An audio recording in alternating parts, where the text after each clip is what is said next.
വിചാരിച്ചു അല്ലടാ? എന്റെ മോനെ കൊന്നിട്ട് പെണ്ണും കെട്ടി സുഖമായിട്ട് കഴിയാമെന്ന് കരുതിയടാ നിന്നെ ഞാൻ.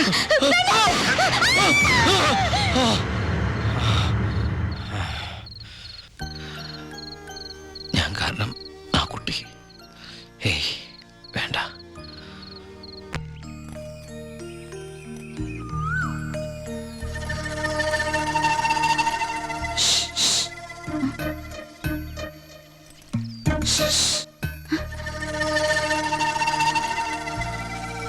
പാമ്പല്ല, ഞാനാ.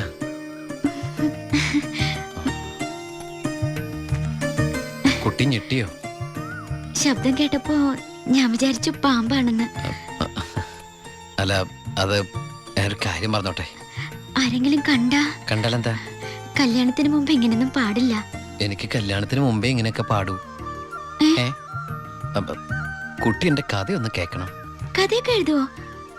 എന്നിട്ട് വല്ല വാരികയിലും പ്രസിദ്ധീകരിച്ചോ? ആ കഥയല്ല, ഇതെന്റെ ജീവിത കഥയാ. കുട്ടിക്കൊരു സത്യം അറിയോ? ആദ്യമായിട്ട് ഞാൻ ദുബായിക്ക് പോയത് ഫ്ലൈറ്റിലല്ല, പിന്നെ കള്ള ലോഞ്ച് കയറിയ. അവിടെ എത്തും മുമ്പ് ആ ലോഞ്ച് മുങ്ങി. ഈശ്വര, എന്നിട്ട് വല്ലതും പറ്റിയോ? ഞാൻ ആ കരയിൽ കിടന്ന്, അല്ല കര കാണാ കടലിൽ കിടന്ന് മരണത്തോട് മല്ലടിച്ചു. പിന്നെ എനിക്കൊന്നും ഓർമ്മയില്ലായിരുന്നു. ബോധം തെളിഞ്ഞപ്പോൾ ഞാൻ ദുബായിലുള്ള ഒരു ക്രിസ്ത്യാനി ഷെയ്ഖിൻ്റെ വീട്ടിലായിരുന്നു. എന്നെ രക്ഷിച്ചത്, എനിക്കൊരു ജോലി വാങ്ങി തന്നത് എല്ലാം ആ ഷെയ്ഖിൻ്റെ കാരുണ്യ. ഒരിക്കൽ ആ ഷെയ്ഖച്ചൻ എന്നോട് പ്രത്യുപകാരം ചോദിച്ചു. അദ്ദേഹത്തിൻ്റെ അന്ധയും ബദിരിയും മൂകയും വികലാംഗയുമായ മകളെ എന്നോട് കല്യാണം കഴിക്കാമോന്ന്. ആ ഷെയ്ഖിൻ്റെ മുമ്പിൽ ഞാൻ ഷോക്കായി. കടപ്പാടുകൾ മറക്കാത്ത ഞാൻ അതിനെ സമ്മതിച്ചു. ഞാൻ തിരിച്ചു ചെല്ലുന്നും കാത്ത് അന്ധയായ ആ കുട്ടി കണ്ണിൽ എണ്ണൊഴിച്ച് കാത്തിരിക്കുക. ആ കുട്ടിയെ മറക്കാൻ എനിക്കാവില്ല. സോറി. കരയ ഇതുകൊണ്ട് കണ്ണീരൊപ്പിക്കൊള്ളൂ. ആരും കാണണ്ട. എന്നിട്ട് കുട്ടി വീട്ടിലേക്ക് വെക്കുള്ളൂ. പിന്നെ ആര് കേട്ടാലും ഈ കഥ വിശ്വസിക്കില്ല. അതാ എൻ്റെ കഥയുടെ കുഴപ്പം. വീട്ടിൽ ആരോട് ചെന്നത് പറയണ്ട. അവരാരെങ്കിലും ചോദിച്ചാ കുട്ടിക്ക് എന്നെ ഇഷ്ടായില്ലെന്ന് മാത്രം പറഞ്ഞാൽ മതി.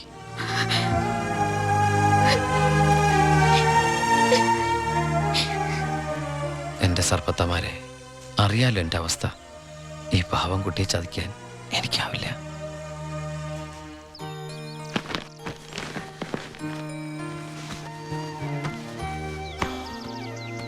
ഭാരതീയമ്മ എന്താ പിണങ്ങിയിരിക്കുക?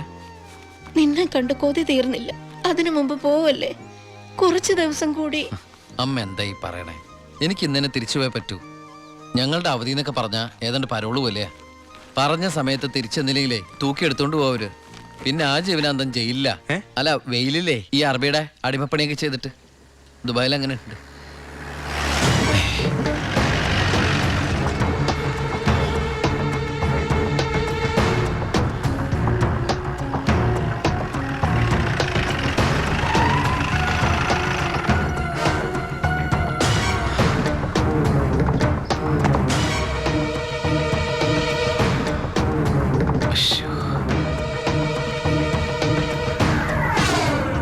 ഏട്ടനെന്താ പതുങ്ങി നോക്കുന്നത്? പോലീസ്.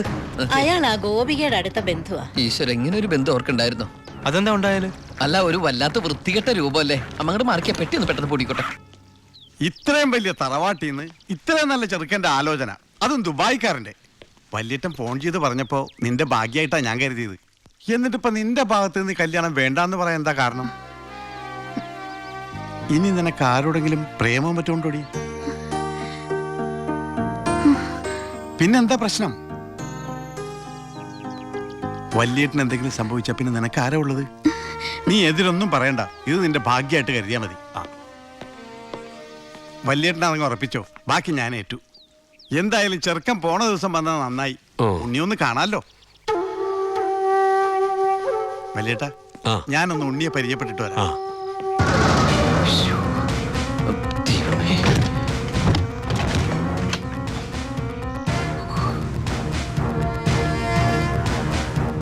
ഏട്ടാ, എല്ലാം എടുത്തിട്ടുണ്ടോ? ഒന്നും മറന്നില്ലല്ലോ? ഒന്നും മറന്നിട്ടില്ല. നീ ഒരു കാര്യം ചെയ്യ്, പെട്ടെന്ന് ഈ സ്ഥലം എടുത്ത് ഇതുവഴി വണ്ടി കയറിക്കോ. മോളെ എല്ലാം ഓക്കെ അല്ലേ? അമ്മേ, സമയമായി അമ്മേ. അമ്മ ഞാൻ ഇറങ്ങട്ടോ. എന്തേത് ഇത്തിരി അച്ചാറും പലഹാരങ്ങളും എന്റെ അമ്മ ഈ സാധനങ്ങളൊന്നും അങ്ങോട്ട് കൊണ്ടാൻ പറ്റില്ല അവിടുന്ന് തരുന്ന ഫുഡല്ലേ കഴിക്കാൻ പറ്റുള്ളൂ ഭയങ്കര സ്ട്രിക്റ്റ് അല്ലേ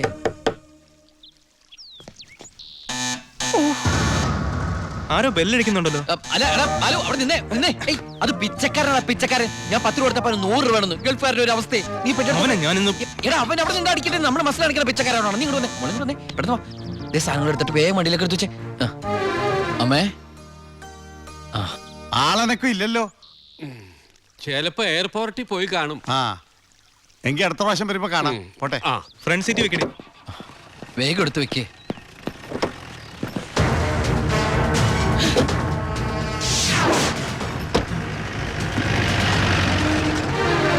അയാള് പോയി ആ നിർത്ത് നിർത്ത് നിർത്ത്.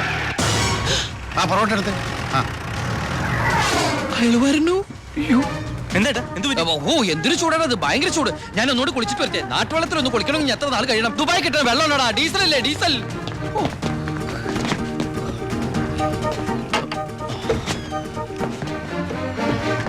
ആ ഞാൻ വിചാരിച്ചു പോയി കാണുമെന്ന്.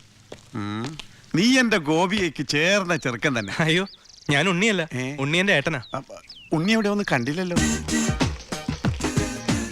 ഉണ്ണിയേട്ടാ എന്താടാ ഒരാൾ കാണാൻ വന്നിരിക്കുന്നു. അയ്യോ ഈ സമയത്താ ഉണ്ണി കുളിക്കല്ലേ? ആ കുളിച്ചോണ്ടിരിക്കുക ആരാടത് ദിവാകരൻ, അപ്പുറത്തെ വീട്ടിലെ ഗോപിയുടെ കൊച്ചച്ഛൻ. ഭാവിയിൽ ഉണ്ണിയുടെ ഒരു ബന്ധുവായിട്ട് വരും. ജയിലറാ.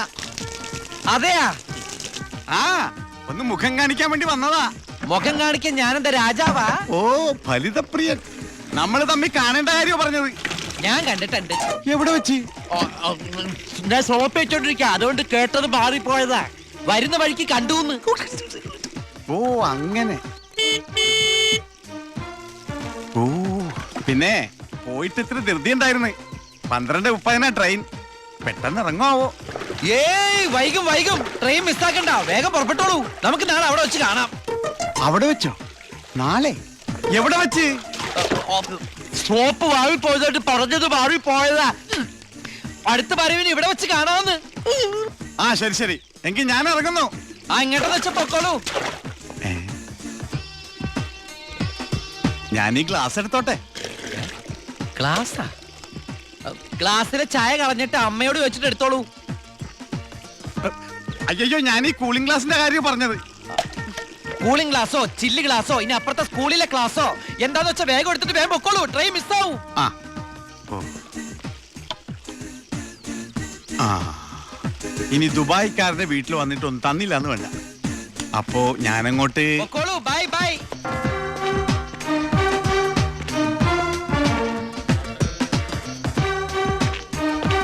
ആ ഇതാര്?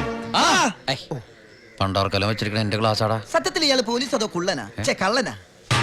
നീ നാട്ടിലൊക്കെ പോയൊന്ന് മിനിങ്ങിയിട്ടുണ്ടല്ലോടാ പരമശിവം. അത് സാറി ഗ്ലാസ് വെച്ച് നോക്കിട്ട് തോന്നണതാ പരോള് കഴിഞ്ഞു വന്നപ്പോ നീ എനിക്കെന്താ കൊണ്ടുവന്നേ? വെച്ചാലിണങ്ങാത്തൊരു കൂളിംഗ് ഗ്ലാസ് അതില്ലേ? ഇവനാ ഇത് ദുബായിലുള്ള എന്റെ ഒരു ഫ്രണ്ട് തന്നതാ. ഫ്രണ്ടോ ആ ഫ്രണ്ട് എന്ന് പറഞ്ഞ ക്ലോസ് ഫ്രണ്ട്. ആ കക്ഷിയെ കൊണ്ട് എന്റെ വലിയേട്ടന്റെ മോളെ കെട്ടിക്കാൻ പോവാ. ചെറുക്കന്റെ സ്വഭാവമൊക്കെ അന്വേഷിച്ചിട്ട് പോരെ കല്യാണം ഇല്ല പരമശിവ? ഞാൻ ആരാ? പോലീസാ. ആഹാ ആ. അപ്പൊ ആ സംശയവും തീർന്നു. ഡാ, ഏ? ചെക്കനെ കുറിച്ചുള്ള ഫുൾ ഡീറ്റെയിൽസ് എടുത്തു. ആണാ? അവന് 24 ക്യാരറ്റാ. എന്റെ വ്യാകുല മാതാവ് എന്നെ കൊല്ലു. ചുമ്മാ ഇരുടാ ഇത് കണ്ട ഇതവന് ദുബായിക്കുള്ള കത്ത. എന്തിനാ ഇപ്പൊ കത്ത്? കാര്യം അങ്ങോട്ട് നേരിട്ട് പറഞ്ഞൂടെ? അതിനും ദുബായിക്ക് പോയില്ലേ? ആ അവൻ ദുബായിലെത്തി. ഇത് വെറും ഒരു കത്ത് മാത്രമല്ല, ഒരു ലിസ്റ്റ് കൂടെ ഉണ്ട്. ഏ? ഒരു DVD, ഒരു TV, ഒരു മൊബൈൽ, അങ്ങനെ ചിന്ന ചിന്ന സാധനങ്ങള്. പോലീസല്ലേ മോനെ, ഓസിന് കിട്ടിയാ വിടുവാ. കാശിനൊക്കെ ഇപ്പൊ എന്താ വില? ടൈറ്റാ. ടൈറ്റാ? ചിന്നാടൻ ബാബുവിനെ ആശുപത്രിയിലാക്കാൻ വേണ്ടി ലക്ഷങ്ങൾ ഏമാർക്ക് വീശിന്നാണല്ലോ കേട്ടത്. എടാ പോടാ പോടാ. അത് ശരി അപ്പൊ അതാണ് അവനോട് കാണാത്തത്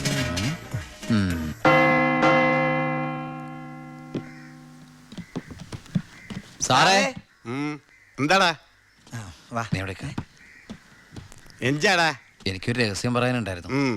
ഞാനിപ്പോ പരോളിന് നാട്ടിൽ പോയി കയ്യെടുക്കടാ. അതെ വിജിലൻസ് ആൻഡ് ആന്റി കറപ്ഷൻ ഡിപ്പാർട്ട്മെന്റിലുള്ള എൻ്റെ ഒരു സുഹൃത്തിനെ ഞാൻ കണ്ടു. ആള് പറയാ ജയിലിൽ നടക്കുന്ന അഴിമതികളെ കുറിച്ച് അന്വേഷിക്കാനായിട്ട് അവര് രഹസ്യമായിട്ട് സ്ക്വാഡിനെ ഇവിടെ ഇറക്കിയിട്ടുണ്ടെന്ന്. ഇവിടെ?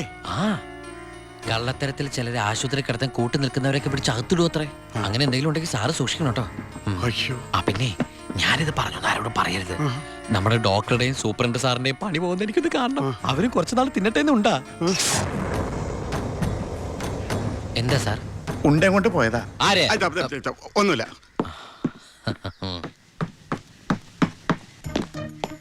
നീ 100 പേര് എണ്ണി തീരുന്നതിന് മുമ്പ് ചിന്നാടൻ ബാബു സെല്ലിലുണ്ടാവും. ചുമ്മാ എണ്ണടോ. 1 ആ 2 ആ 3 ആ. സത്യമാണോടു? അതെ സാർ.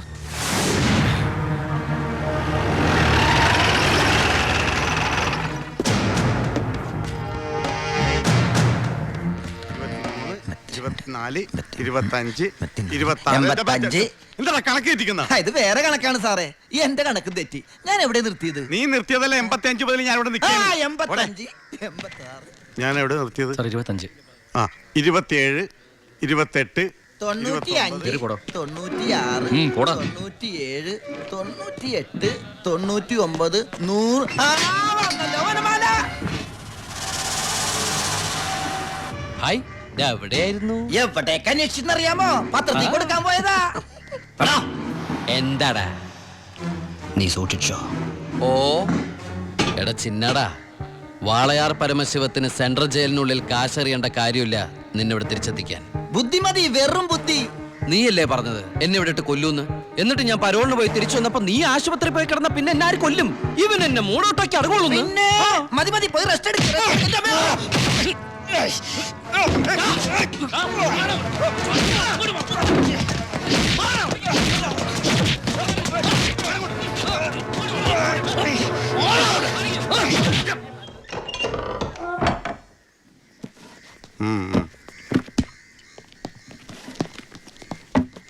നിന്റെ ആരാടാ ദുബായിലുള്ളത്?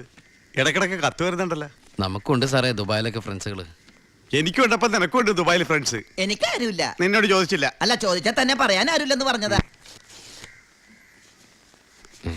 2 കത്തോ? From Divakaran, jailer, central jail. ഇതൊന്നും നിനക്ക് ദുബായിലൊക്കെ അയച്ച കത്തല്ലേ? എന്തൊന്ന് എഴുതി വെച്ചേക്കണാവോ? എന്തായാലും ഒന്ന് നോക്കിയേക്കാം.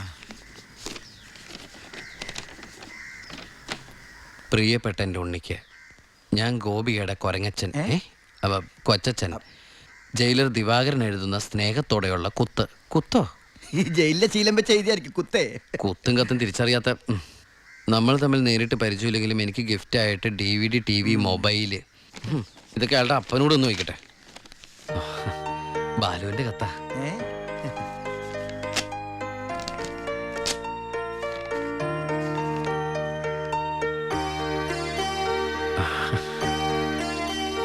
ബാലുവിന് SS സെലക്ഷൻ കിട്ടി.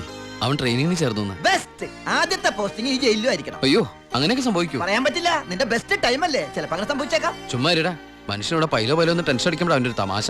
എന്നാ നീ ഒരു മറുപടി എഴുത്. നിന്റെ ശിക്ഷ കഴിഞ്ഞിട്ട് ജോലിക്ക് കയറിയാ മതി. എടാ മണ്ട, ഒരു കത്ത് ഞാൻ എഴുതിയാലും വീട്ടിൽ നിന്ന് എഴുതിയാലും കയ്യിലെത്താൻ 1 മാസം എടുക്കും. ദുബായിലുള്ള എന്റെ ഫ്രണ്ട് കാസമിന്റെ പണിയാ കത്തുകൾ അങ്ങോട്ടും ഇങ്ങോട്ടും കൈമാറി അയച്ചോണ്ടിരിക്കുന്നത്. ഇത് ഞാൻ എഴുതിയ കത്താണല്ലോ. ചേട്ടാ, ഈ കത്ത് എങ്ങനെ ഇവിടെ വന്ന്? സാർ ആരും നോക്കണത്? ഇത് കണ്ട, ഞാനിത് ദുബായിക്ക് എഴുതിയ കത്ത. ഇതെങ്ങനെ ഇവിടെ വന്നു? ഇനി ആ പോകുന്ന വിമാനത്തിൽ നിന്നെങ്ങാനും വിടതായിരിക്കോ? ആ വിമാനത്തിന് ഓട്ടയുണ്ടോ? അങ്ങനെയാണെങ്കിൽ ഇത് ആര് പൊട്ടിച്ചോ? അല്ല, ഈ പൈലറ്റുമാര് വെറുതെ ഇരിക്കുമ്പോ എങ്ങനെ വായിച്ചു? റെസ്പോൺസിബിലിറ്റി ഇല്ലാത്ത തെണ്ടികൾ, അന്യരുടെ കത്ത് വായിക്കുന്ന പട്ടികൾ. അല്ല, അനാവശ്യമായിട്ട് എന്തെങ്കിലും കത്തിൽ എഴുതിയിരുന്നു? എല്ലാ ആവശ്യമുള്ള സാധനങ്ങളാ. DVD, TV, mobile. ഇതിപ്പോ എന്റെ കൈ കിട്ടിയ ഇല്ലെങ്കിലോ ഞാൻ ഈ സാധനങ്ങൾ പ്രതീക്ഷിച്ചിരിക്കില്ലേ? ഏതായാലും ഞാൻ ഇതൊന്നും കൂടി പോസ്റ്റ് ചെയ്യാൻ പോയത്. ഡോണ്ട് ഓപ്പൺ പൈലറ്റ് കൂടി പുറത്ത് എഴുതിക്കോ. അതെന്തിനാ? ഇല്ലെങ്കിൽ ഇനിയും പൊട്ടിച്ച് വായിച്ചാലോ? എഴുതി പോസ്റ്റ് ചെയ്യാം. അയ്യോ പാവം. ഈശ്വര, 1 മാസം കൂടി കഴിയുമ്പോ ഈ കത്ത് തന്നെ ഞാൻ ഒന്നുകൂടി വായിക്കേണ്ടി വരുമല്ലോ.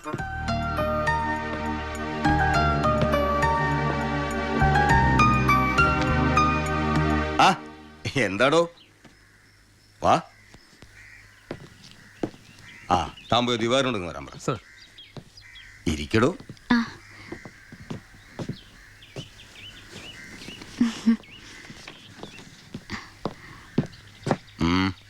സർ, സി ബ്ലോക്കിൽ ചിന്നാടനും പരമശിവനും തമ്മിൽ വീണ്ടും തല്ലുണ്ടായി. അവൻ പല തവണയായി ആ ചിന്നാടന്റെ മെക്കെട്ട് കയറണം.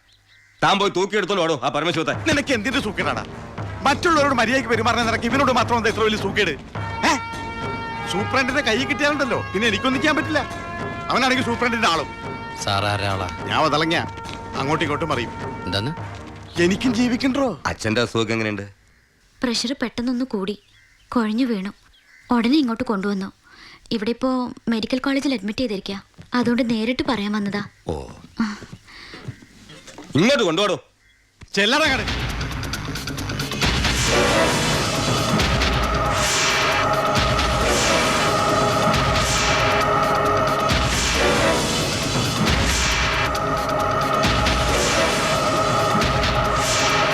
കേറി ചെല്ലറ കട.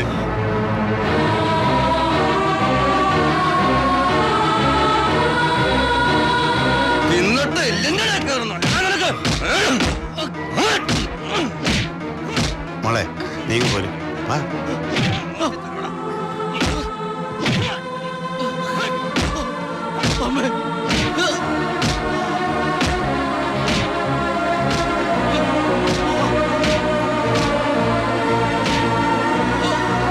വാ.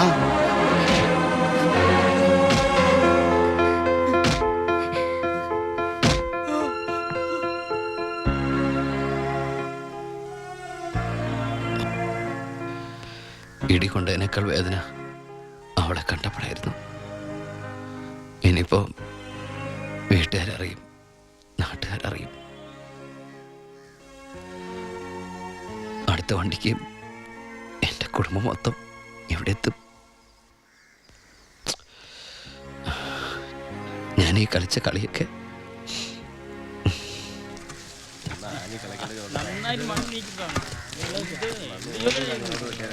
പരമശിവം, നിനക്കൊരു വിസിറ്റർ ഉണ്ട്. വാ. ഈശ്വര, അമ്മയായിരിക്കും.